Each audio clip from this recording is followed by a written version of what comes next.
এটাই মজা বল। আচ্ছা, বল তো পৃথিবীটা গোল কেন? তুই বাবার মধ্যে বেশি খেয়ে নিয়েছিস, তো বেশি খেলেই তোর কি বলে ফিজিশিয়ান জেগে ওঠে তোর ভিতর থেকে। আরে দূর বোকা, ওটাকে ফিজিশিয়ান বলে না, ওটাকে ফিজিসিস্ট বলে, পাগল একদম। আমি বুঝে গেছি পৃথিবীটা গোল কেন। তাই তাই তাই বল দেখি, মহৎ জ্ঞানী লোক আমাদের মধ্যে বলবে পৃথিবী গোল কেন এবার। এই দেখ, আমার যা মনে হয় পৃথিবীর ক্রাশ হচ্ছে চাঁদ। মানে পৃথিবীর চাঁদকে খুব ভালো লাগে।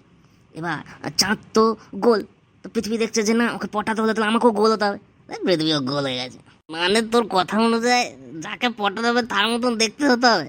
তাই ধর আমার কোনো মেয়েকে ভালো লাগলো, এখন এখন আমি তার মতো লম্বা চুল করে শাড়ি পরে ঘুরবো, বলো হ্যাঁ দেখো তো ভালো লাগে তাই। বুঝতে পেরেছি। হ্যাঁ, তারপরে ধর কোনো মেয়ের কোনো ছেলেকে ভালো লাগলো, আর ছেলেটার হচ্ছে হেভি গোঁফ দাড়ি আছে, মেয়েটা ওর মতন গোঁফ দাড়ি করে নেবে, বুঝলি কি না? ভুল বলেছি তুই বল।